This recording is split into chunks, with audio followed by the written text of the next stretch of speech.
Olá pessoal, tudo bem? Sejam bem-vindos, eu sou a professora Karine e hoje a gente vai conversar um pouquinho sobre a concepção da ética na Grécia. Vamos lá?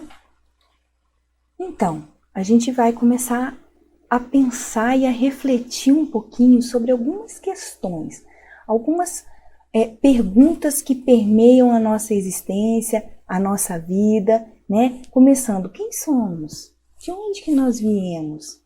Para onde que a gente vai? Qual que é o sentido da nossa vida? Né? Essas palavras, elas angustiam a gente, estão presentes na nossa vida o tempo todo. Tá?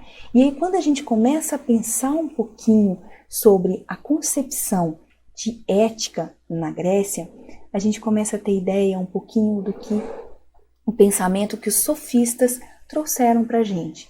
Eles começam a romper com aquela ideia de que a gente tinha da ética focada só em assuntos e questões metafísicas e começam a trazer o ser humano e essas questões existenciais para o centro das discussões, ok? E aí a gente começa a pensar então nos sofistas e as ideias deles, que eles trouxeram para a gente, né? Então a primeira coisa, eles começam a pensar a oposição entre a natureza e os costumes. Então eles começam a pensar justamente a questão de que a gente não vem pronto, né? A natureza não está pronta, a gente não é o ser humano pronto e feito, né?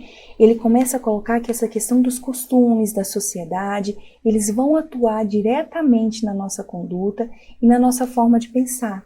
Então a gente não está pronto, a gente não nasce pronto, né? Então a gente vai se construindo a partir do que a gente vai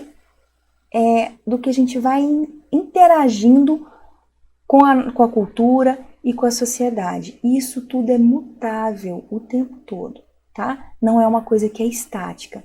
E eles questionam os deuses, pessoal. Eles começam a questionar os deuses. Não é que eles duvidam, vejam bem, não é que eles duvidam da existência dos deuses. Eles começam a questionar a existência desses deuses. Né? Será que esses deuses realmente existem? Qual é o papel e qual é a função deles?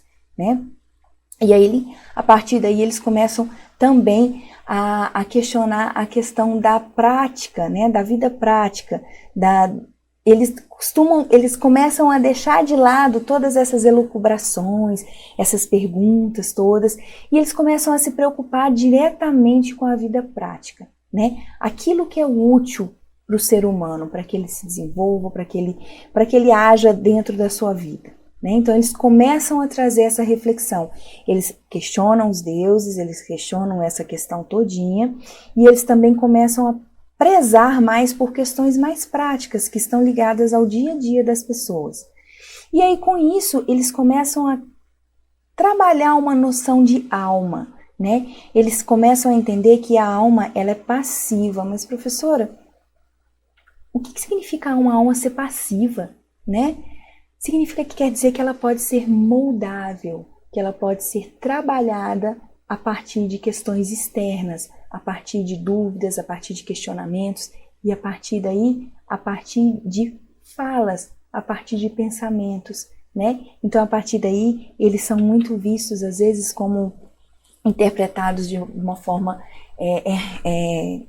errônea, os sofistas, né? Porque eles eram conhecidos como aquelas pessoas que eram persuasivas, pessoas que convenciam através do diálogo. E aí entra essa questão da alma ser passiva, né? Da alma ser passiva e dela ser passível de mudança ao longo do tempo, né? E das experiências que o ser humano vai tendo ao longo do tempo. E eles têm uma questão que é muito legal, que eles trabalhavam a questão da antilógica, tá? O que é antilógica? Vamos começar a entender. Primeiro eles ensinavam, né? Os sofistas eram aquelas pessoas que andavam pelas ruas, tinham seus seguidores, eles recebiam por essas ideias, essas aulas que eles davam, mas eles iam andando, eles iam seguindo e eles tinham os seus pupilos que iam seguindo dentro daquela caminhada, seus pupilos iam seguindo. E aí o que eles ensinavam na antilógica? Né? Primeiro eles ensinavam um conceito, tá? Aí aquelas pessoas entendiam, os alunos entendiam a noção daquele conceito, daquela ideia. Logo em seguida, quando aquilo já estava bem definido, já estava bem aprendido, eles questionavam. E aí eles começavam a questionar todo aquele conceito que havia sido ensinado. Totalmente ao contrário, né? Mas para que serve isso? Né? Por isso que chama dialógica, né? Para que serve isso? Eles acreditavam que através dessa forma, dessa prática de ensino, né? Dessa prática de passar as pessoas, passar isso para as pessoas, eles acreditavam que essa dialógica fazia com que as pessoas conseguissem perceber os pontos fortes e os pontos fracos das teorias que eram passadas. E com isso, eles conseguiam aprender muito mais, né? E aí, mais adiante um pouquinho, que é o que vai dar seguimento, eles começa a surgir, então, Sócrates e Platão. Eles começam a quebrar um pouco dessa ideia de que ficar só no mundo das ideias, né? E eles começam a trazer um pouco da razão, do racionalismo, né? De que as ações e a moral, ela deve ser pautada pela razão, e não só por modo de agir e por condutas morais, mas sim pela razão. Era isso que eu queria passar para vocês. A gente se vê na próxima aula. Até breve.